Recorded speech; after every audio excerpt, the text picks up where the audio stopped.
Hello everyone and welcome back to the channel for the continuation of my playthrough of this short Guadalcanal scenario for Fire in the Sky, the Great Pacific War. Almost forgot what I was playing there for a second. Never a good sign.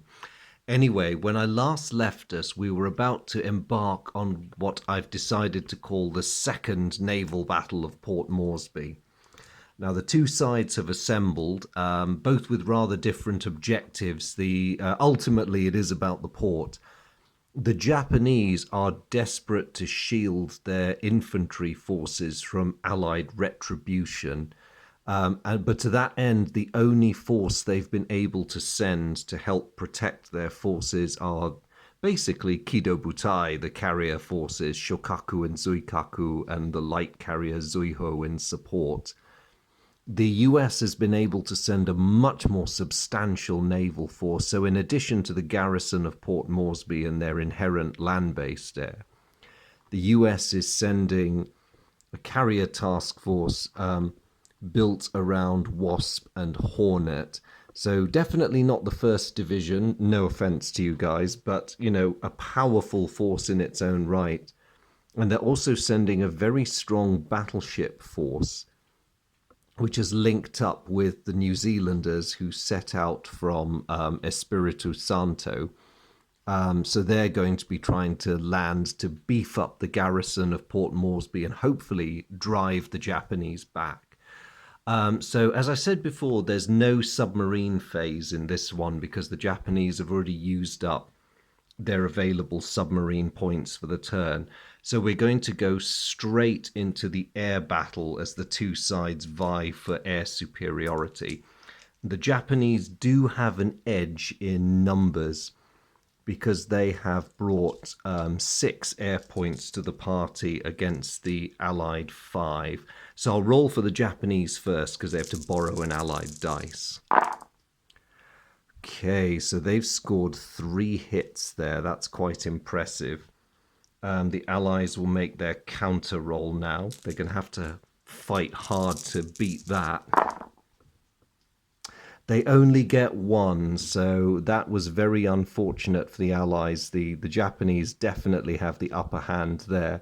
However, because there are still Allied aircraft hanging on, the Japanese only have air superiority. They've not managed to gain air supremacy. So we now move on to the airstrike phase. So what are the Allies going to go for as a target? Well, they have choices again.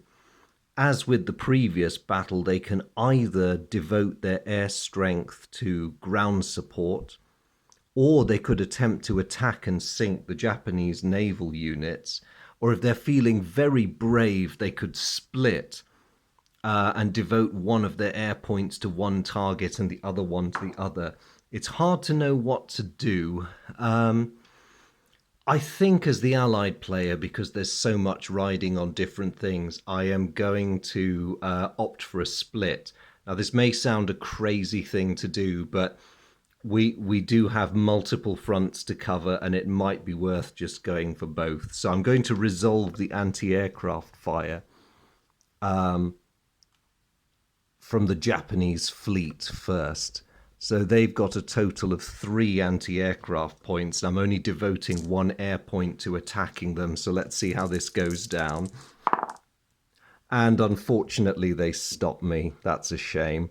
Okay, so the Japanese task force beats off the rather pitiful Allied air attack.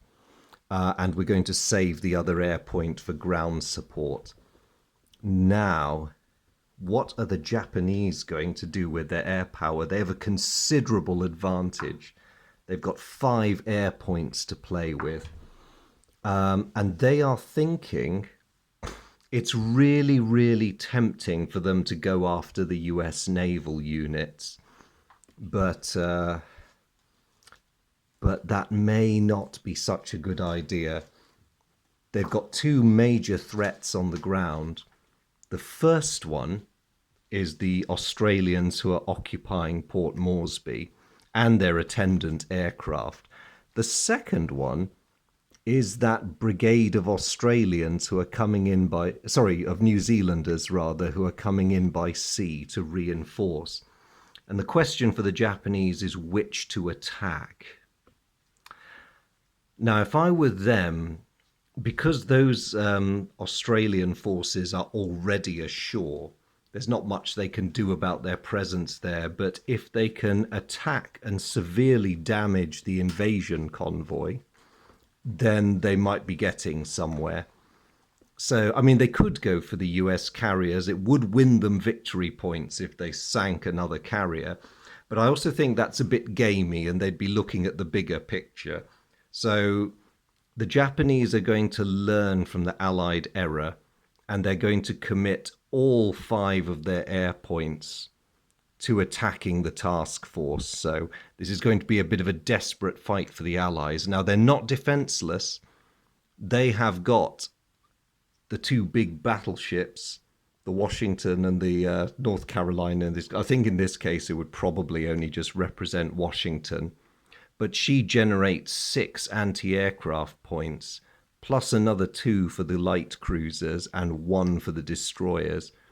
So that is 9 dice the Allies are rolling for anti-aircraft fire. That's going to be a bit of a tall order for the Japanese to overcome. And I can see why they would commit all of their air strength to this assault. So here we go. They're going to go in en masse and brave the flak.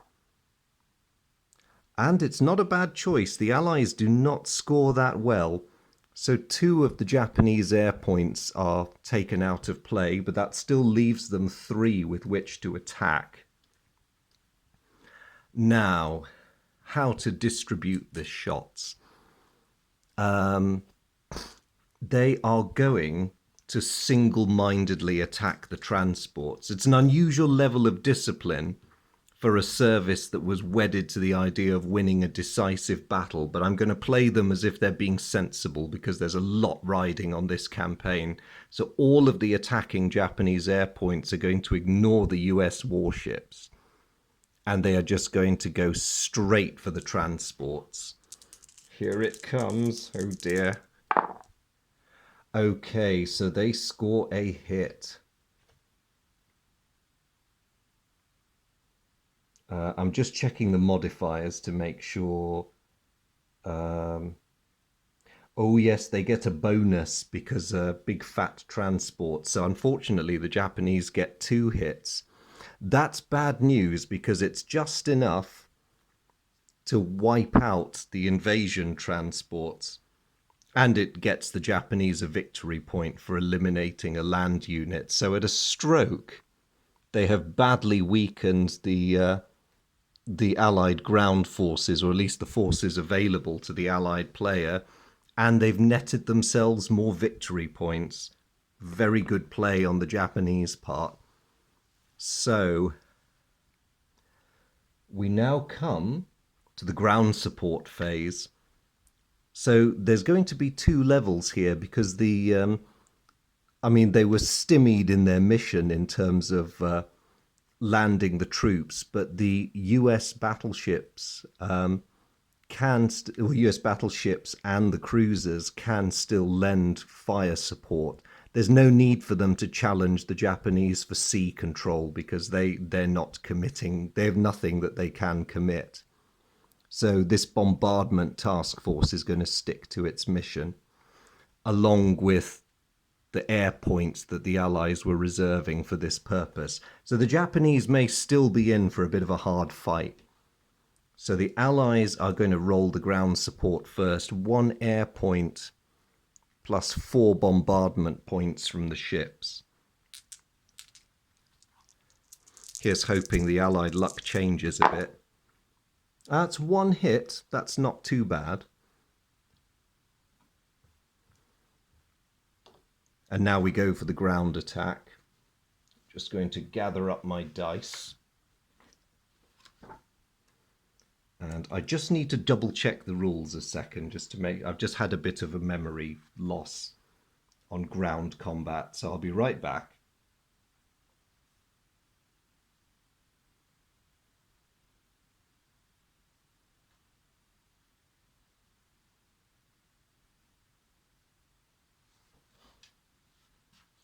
Okay, nope, I was right, just being paranoid. So the Allied ground unit rolls 2 dice. The 2 Japanese ground units roll 4. The Japanese are technically out of supply because there are US forces in naval forces in close support, so they only hit on 6s, whereas the Allies need 5 or 6. Oh, and the Allies rolled terribly. So although they got the upper hand on the dice, it's insufficient to, on the number of hits they got, largely thanks to their ground support. Their actual ground offensive is ineffective and does the Japanese no damage. That's a great disappointment for them because they were hoping this would be the battle that reversed the situation, but the siege of Port Moresby continues. So I'll return the ground forces to Port Moresby.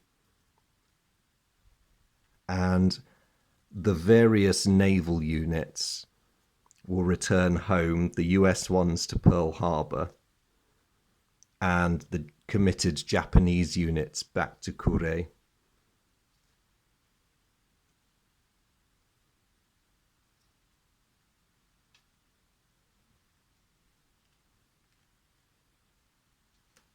So there we go. That was not a great turn for the Allies, unfortunately. But at least Port Moresby is still tenuously in Allied hands. The Japanese have not actually managed to seize it. The worrying thing is this continuing Japanese lead in victory points, which has only widened thanks to the Allied losses. The Allies do get their second deployment phase now, and they do have a couple of transport points left, so it may be worth redeploying some assets. I think one thing they will definitely do, and this is a bit of a desperation move, is they are going to try and get more aircraft out in the direction of Guadalcanal at the very least. So they need to keep the Japanese honest by keeping these air garrisons here. I doubt the Japanese will push further south until they've tidied up Port Moresby, but you never know. So let's see now. The Allies do have a lot of air strength at Pearl Harbor, which isn't under much danger from the Japanese at the moment. So perhaps they'll pay 2 of their remaining transport points to get that aircraft counter to the Ellis Islands. And then, see, they can't really afford anything else, but having shielded this area with air units at the Ellis Islands, they can then spend another transport point to reinforce Guadalcanal with the air unit at Samoa. Probably not the best set of moves, but the best they can do under the circumstances. And that is the end of the turn. So we have now finished turn 4. And we go to the beginning of turn 5. So we're exactly halfway through the game now.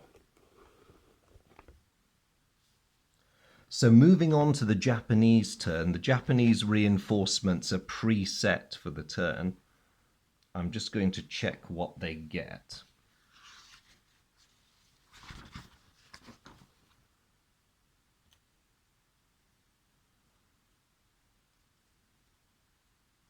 Not that they really need these much. The Japanese get substantial naval reinforcements. They get the old and rather naff light carrier Hosho and also Ryujo. Yamato and Musashi turn up. That's bad news for the Allies. And some more destroyers. These all become available to the Japanese at Kure. The downside, of course, of having something like the Yamato is that you need to pay the massively expensive transport costs for getting her down to truck. The Japanese also get another infantry division, which is not great news either. Or at least, well, it is for them, it's not for the Allies. They get 8 oil points this turn, which is not great because it limits their fleet's operations a lot. They had 1 oil point left over from the previous turn, so this brings them up to 9, which is not a huge amount. And they get 14 transport points, much handier. And finally, they get 2 submarine points. So their subs are back in action. Now, with all these awesome reinforcements to hand, what are the Japanese going to do? It's their first deployment phase. Now, they can't move anything down to Port Moresby because it's still held by the Allies. So the question now becomes, what are they going to shift down from Kure? It's really going to have to be a lot of naval assets, I think, primarily.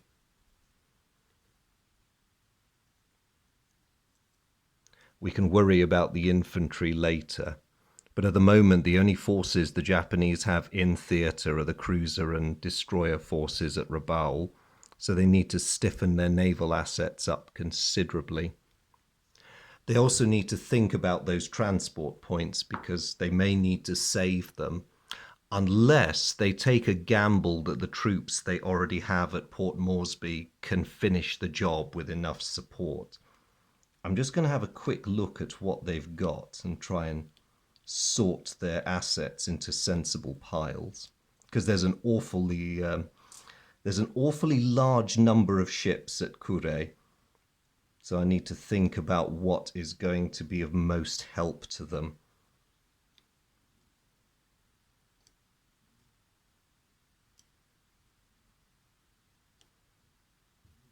The priority really should go to aircraft carriers. Their carriers have done really well for them so far.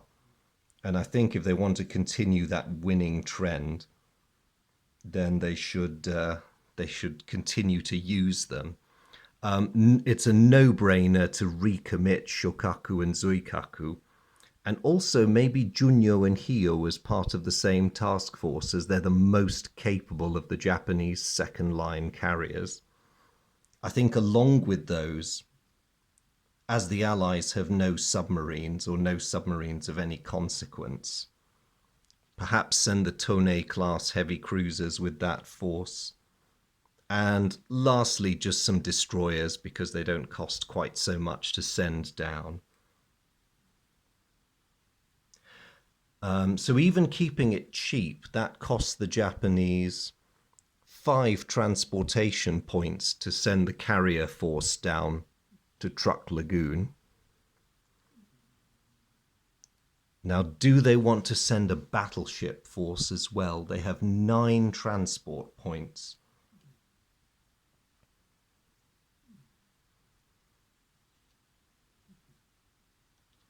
I think the answer is yes. They'll want to send fairly powerful forces to counter the US battleships. So Yamato and Musashi and perhaps Kongo and Haruna with 2 destroyer flotillas. That's another 6 transport points. So painful, but probably worth it.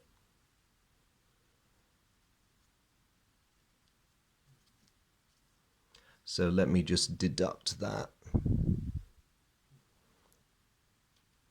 So the Japanese now have 3 transport points left. So they've committed themselves to a rather bold decision because they don't really have enough transport points to move large infantry units anymore. However, if it comes to it, they still have the 2 strength unit at Rabaul.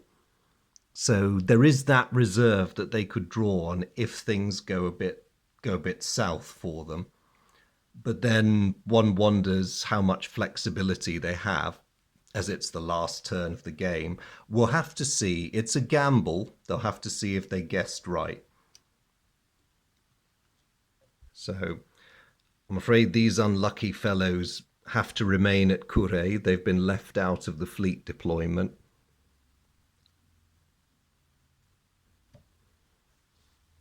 So that's the Japanese operational deployment. I think the only other question is, do they want to shuffle any of their air assets around? The answer to that might be yes. This is another desperation move, but employing one... Oh, actually, wait, they may need to use... this is the trouble. The Japanese have 3 transport points left, and I was wondering whether it was worth shuffling those aircraft down to Lae just to help with the final push. Do you know what? I think I'm going to do it. So no more Japanese infantry will be moving by sea transport this game because they don't have enough transport capacity for it. But they have got enough transport capacity to redeploy those aircraft to the theatre. So they've got quite a lot of strength there now. Okay, so now comes the operational movement. Let's see if all this was worth it.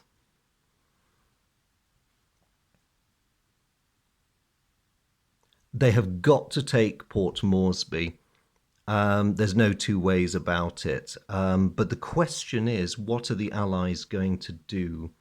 And do the Japanese want to commit heavily? Or do they want to let the existing forces in the theatre do the job and just keep a reserve back to counter Allied moves?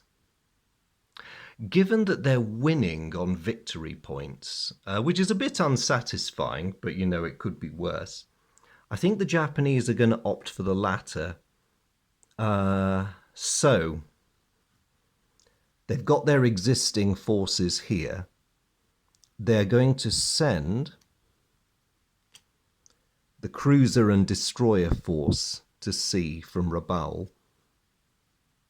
Now, the reason they've done this is if they meet Allied surface opposition, they want to be able to play the Tokyo Express marker.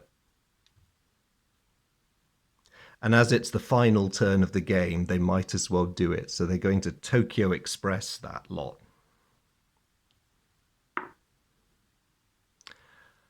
The Allies are not actually in a position to resist, really, because they don't have any ships with the capacity to make it.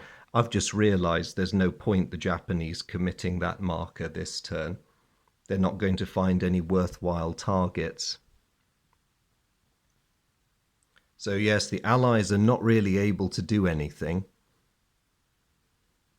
Their naval forces are too far away to intervene.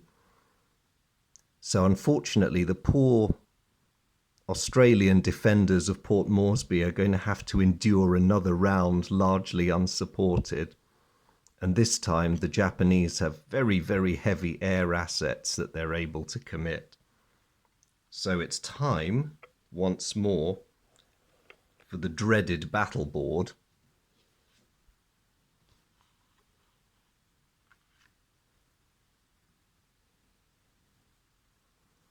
I'll put the poor Australians in their base with their aircraft.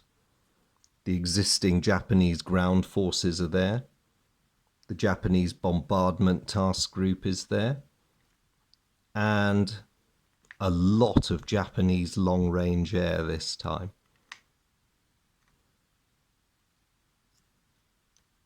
So the Japanese have got 3 air points to the Allied 1. No submarine warfare this turn, obviously, as the Allies have not brought any ships to be shot at. And so we'll go straight to the air combat phase.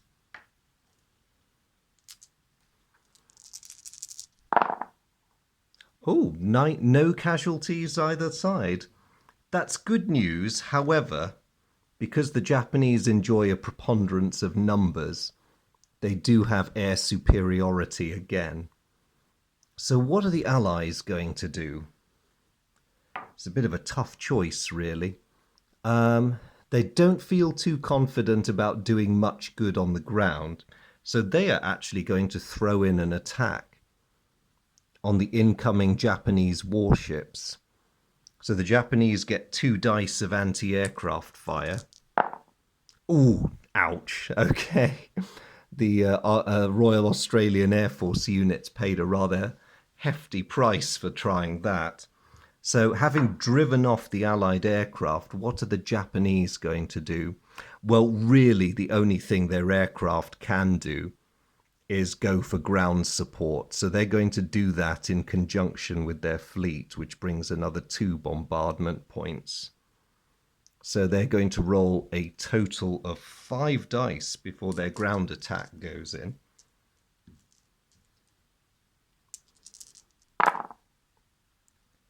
And they get 3 hits already. That's not good.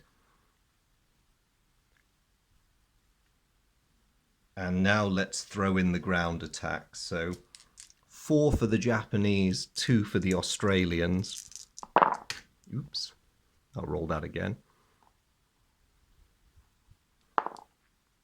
Another 2 hits for the Japanese. That's 5 altogether. The Australians only score 1 hit in return. So the total score is 5 hits for the Japanese. They overwhelm the Australian unit. So the Australians get a total of 3 plus the aircraft helping them out to make it 4. So the Japanese have not wiped them out, but they have inflicted losses on the garrison. So after a long and heroic defense, the Australians are beginning to crack. The bad news for the Japanese is that was effectively their last chance to try and take Port Moresby within the framework of this game. So a valiant effort for them, but it just wasn't quite enough. I've just realised I didn't count the effect of the blockade, so the Australians didn't actually manage to score that 1 hit because they were being blockaded. But even so, the Japanese didn't hit them quite hard enough for a complete wipeout. Disappointing for the Japanese, because if they had 1 more turn, they might have done it. And possibly it was a mistake banking on victory and then having the fleet available to counter a future Allied move. Because now the fleet has sort of been sitting there. Their intervention may have made a difference, but never mind, the decisions were made and the die is cast now. The Japanese have used up all their transport points, so once everyone's returned to base, there isn't really anything they can do. They've got 1 transport point, which isn't really going to do them any good, except possibly for moving another ship back down. I wonder if they should do that. They might as well. The question is, who can they move? Might be worth moving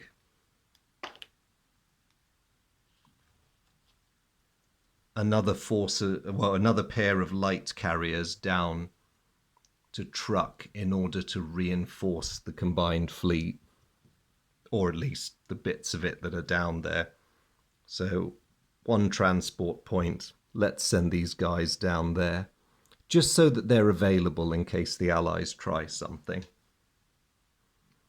And that is the end of the Japanese turn.